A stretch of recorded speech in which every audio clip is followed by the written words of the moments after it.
আজ জানবো পলিনেশন বা পরাগযোগ। তো এখানে পলিনেশনে আমরা জানবো যে ফুল থেকে, ঠিক আছে, ফুল থেকে বীজ কীভাবে রূপান্তরিত হয়। তো আমরা প্রথমে একদম স্টেপ বাই স্টেপ জানবো, ঠিক আছে। তো দেখো স্টোরিটা কী প্রথমে। তো যে গল্পটা হচ্ছে সেটা হচ্ছে যে আমরা মানুষ, ঠিক আছে। আমরা কি করি, আমাদের যে প্রজাতিটা, মানুষের যে প্রজাতি, তো আমরা কি করি না, আমাদের প্রজাতিটাকে যাতে বিলুপ্ত না হয়ে যায়, যাতে না হারিয়ে যায়, এর জন্য আমরা কন্টিনিউয়ালি আমাদের একটা বংশ আমরা আমরা বজায় রাখছি, ঠিক আছে। মানুষ জন্মাচ্ছেই, ঠিক আছে। আজকে মনে করো আমি আছি, ঠিক আছে, কালকে আমার ছেলে থাকবে, তার বাচ্চা থাকবে, তার বাচ্চা থাকবে। তো এইভাবে একটা কন্টিনিউটি চলছে, এটা কন্টিনিউয়াস একটা প্রসেস চলছে, যাতে আমাদের প্রজাতিটা বেঁচে থাকে। তেমনি সব মানুষই করছে, শুধু আমি নয়, সবাই করবে, করছে বা করেছে। তো এরকম একটা সিস্টেম চলে আসছে, ঠিক আছে, যাতে মানুষ বিলুপ্ত না হয়ে যায়। যদি মানুষ ধরো জন্ম দেওয়া বন্ধ করে দেয়, ঠিক আছে, তাহলে কী হবে, মানুষ আস্তে আস্তে এক্সটেন্ড করে যাবে, বিলুপ্ত হয়ে যাবে। তো সেম উদ্ভিদের সাথেও, যে উদ্ভিদকেও ওর বংশটাকে কন্টিনিউ রাখতে হবে, ঠিক আছে, ও কন্টিনিউয়াসলি যাতে বিলুপ্ত না হয়ে যায় এর জন্য। তো ওটার জন্য কী চাই, যাতে উদ্ভিদের প্রজাতিটা বিলুপ্ত না হয় এর জন্য। তো ওটার জন্য কী চাই, ওটার জন্য করতে হবে, ওটা একটা প্রসেস থাকে, সেটাকে বলে রিপ্রোডাকশন বা প্রজনন, ঠিক আছে। তো এই পদ্ধতির দ্বারা প্রজাতি নিজের বংশটাকে বজায় রাখে। তো এবার রিপ্রোডাকশন কত ধরনের হয়, দুই ধরনের। একটা হচ্ছে সেক্সুয়াল, যেটা যৌন জনন, আর এটা হচ্ছে এসেক্সুয়াল, ঠিক আছে, অযৌন জনন। তো আজকে যেটা জানবো সেক্সুয়াল, কিন্তু আমরা যেটা আজকে জানবো শুধু মানুষের নয়, আজকে জানবো ফ্লাওয়ারিং প্লান্টস, মানে সেই সব উদ্ভিদ যাদের ফুল আছে, তারা সেই সব, মনে করো একটা উদ্ভিদ আছে, ঠিক আছে, মনে করো একটা উদ্ভিদ আছে, ঠিক আছে, যেটার যে ফুল আছে, ওই ফুল থেকে ও কিভাবে বীজে পরিণত হয়, ওর মধ্যে কিভাবে বীজে পরিণত করে, এবং আবার কি হয়, বীজটা থেকে আবার ওই গাছ তৈরি হয়, উদ্ভিদ জন্মায়। তো আবার উদ্ভিদ থেকে আবার কিসে বীজে পরিণত হবে, আবার উদ্ভিদে পরিণত হবে, ঠিক আছে। তো এইভাবে বংশ পরম্পরা চলে উদ্ভিদের। তো আজকে যেটা আমরা জানবো স্পেসিফিকলি, একদম নির্দিষ্টভাবে, সেটা হচ্ছে সেই সব উদ্ভিদ যাদের ফুল আছে, তো ফ্লাওয়ারিং প্ল্যান্টস। তো তাদের বীজ কিভাবে হয়, তো আমাদের যে এখন এক লক্ষ্য থাকবে সেটা হচ্ছে বীজ বা সিড, ঠিক আছে। তো এই যে ফ্লাওয়ারিং প্লান্টস, যেসব উদ্ভিদের ফুল আছে, তাদের বীজ পেতে গেলে একটা পদ্ধতির মধ্য দিয়ে যেতে হয়, যেটাকে বলে পলিনেশন বা পরাগযোগ, ঠিক আছে। এই পদ্ধতিটাই জানবো, যে পলিনেশন বা পরাগযোগ জিনিসটা কী অ্যাকচুয়ালি, সেটাই হচ্ছে আজকে আমাদের টপিক, ঠিক আছে। দেখো, এই যে আমি একটা ফুল এঁকেছি, তবে তোমাকে ফুলের পার্টগুলো আগে জেনে নাও, নাহলে তুমি বুঝবে না। তো এটাকে বলে স্টিগমা, ঠিক আছে, এটাকে বলে অ্যান্থার। এই যে এই জিনিসটা, এই যে এরকম দেখছো, এটাকে বলে অ্যান্থার, ঠিক আছে। আর এই অ্যান্থারের সাথে যে এই যে রডটা লেগে, যেটার সাথে আছে লেগে, এটাকে বলে ফিলামেন্ট, ঠিক আছে। এই যে এটা দেখছো, এটা হচ্ছে ওভারি, ওভারি যে পুরোটা, এই যে, এটাকে বলে ওভারি। আর এই যে ছোট ছোট ছোট দানার মতো আছে, এগুলোকে বলে ওভিউল, ওভিউল, ঠিক আছে, ওভিউল, ছোট ছোট দানা। এখন আঁকছি, দাগ দিচ্ছি না, পরে আমি পরে বোঝাচ্ছি। তো দেখো কি হয়, আগে পলিনেশনের ডেফিনেশনটা আমরা জেনে নিই, ঠিক আছে, তারপরে বোঝাবো হচ্ছে। তো পলিনেশন হচ্ছে এমন একটা পদ্ধতি যেটা দিয়ে কি হয় না, এই ফুলের যে সেক্স সেল, যে যে সেক্স সেল, সেটা ট্রান্সফার হয় এই স্টিগমাতে, আর এই সেক্স সেল থাকে কোথায়? এই অ্যান্থারে। ঠিক আছে, আমি বেসিকটা বলে দিচ্ছি, তারপরে আরও ডিটেলসে যাবো। তো দেখো থাকে অ্যান্থারে সেক্স সেলগুলো, ঠিক আছে, যেটাকে নাম বলে পলেন। ঠিক আছে, এটাকে পলেন বলে। ওগুলো কি সাদা সাদা পাউডারের মতো, তো এইগুলো থাকে এই অ্যান্থারে। তো এই অ্যান্থার থেকে কোনো মতে কী করে যায় না, হাওয়ায় বা জলের মাধ্যমে, বা এই যে যে মাছি মৌমাছিগুলো বসে ফুলের ওপর, সেগুলো এক জায়গা থেকে অন্য জায়গায় নিয়ে চলে যায়। আর কোথায় যায়? এই স্টিগমাতে। যখন স্টিগমাতে চলে যায় ওই সেক্স সেলটা, ঠিক আছে, যেমন মানুষের কি, মানুষের স্পাম, ঠিক আছে, ছেলেদের স্পাম আর মেয়েদের কি ডিম, এগ, এই দুটোর যখন মিলন ঘটে তখনই তো বাচ্চা হয়।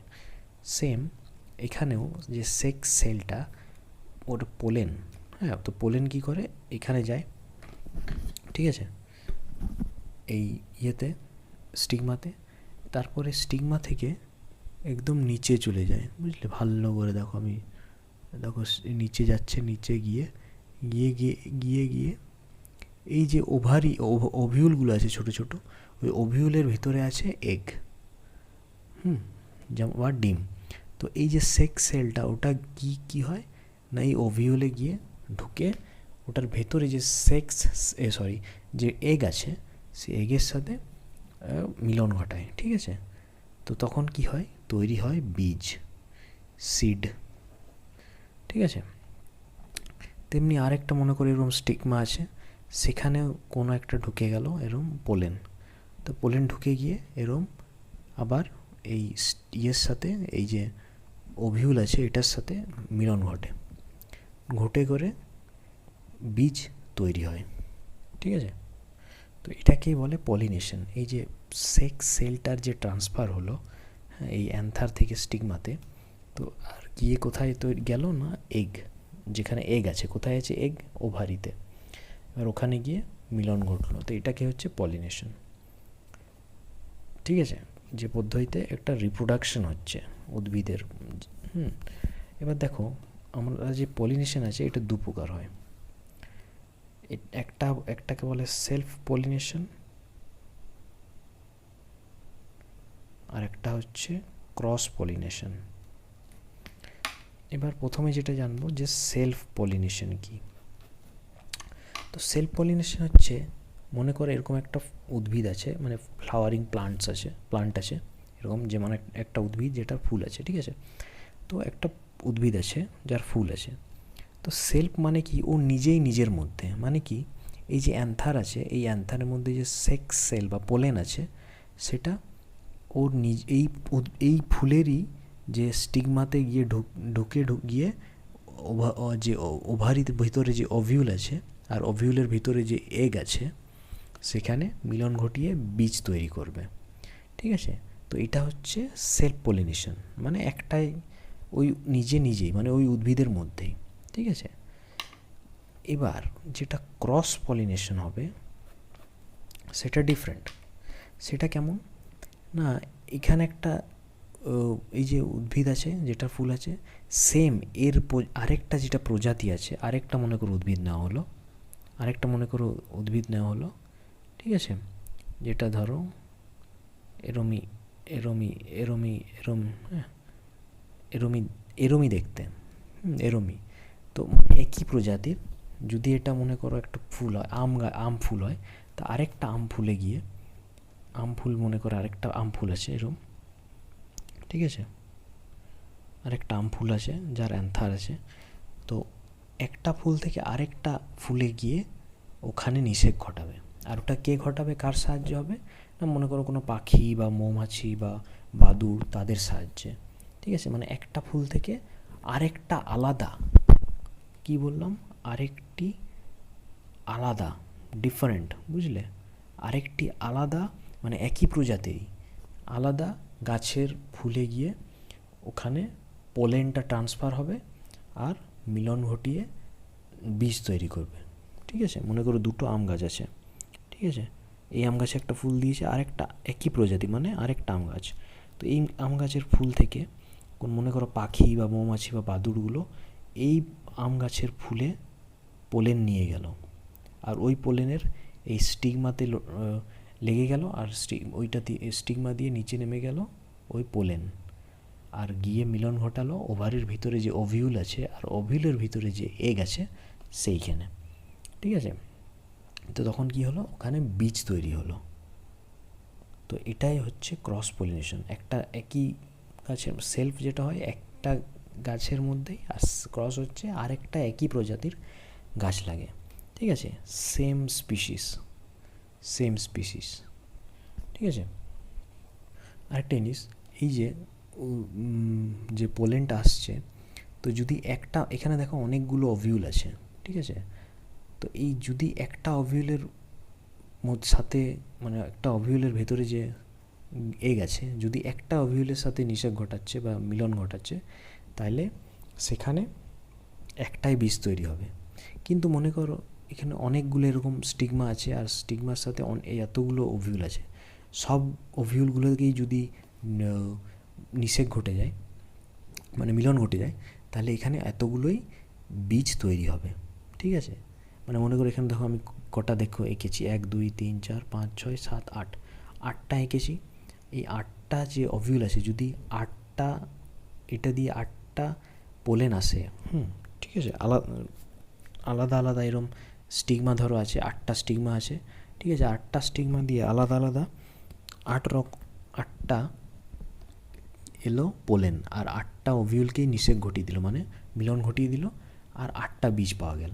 ঠিক আছে, এবার হচ্ছে একটা ইন্টারেস্টিং পার্ট, এই 8টা বীজ মানে বীজ তৈরি হলো, আর সাথে এই যে ওভারি আছে এটা আস্তে আস্তে একটা ফুলতে থাকে, মানে একটা প্রোটেক্টিভ লেয়ার লেয়ারের মতো তৈরি হতে থাকে। মানে কেন? কারণ ওই বীজগুলো তো প্রোটেক্ট করে রাখতে হবে, তাই তো? এর জন্য এই যে ওভারিটা সেটা একটা প্রোটেক্টিভ লেয়ারের মতো কাজ করে, মানে প্রোটেকশন দেয় যাতে বাইরে থেকে কেউ ক্ষতি না করে। আর তখনই পরে এটা একটা সময় আসে যখন এই ওভারিটাই ফলে পরিণত হয়, আর এই ফলের ভিতরেই থাকে বীজ। ঠিক আছে, এবার বুঝলে? তার মানে এই যে ওভারি আছে, সেই ওভারিটাই একটা টাইমে গিয়ে ফলে রূপান্তরিত হয়। তো ওভারি ইকুয়ালস টু ফল, আর এই ফলের ভেতরে আছে বীজ। ঠিক আছে, এইটা হচ্ছে ইন্টারেস্টিং জিনিস। তো এটাই হচ্ছে পলিনেশন।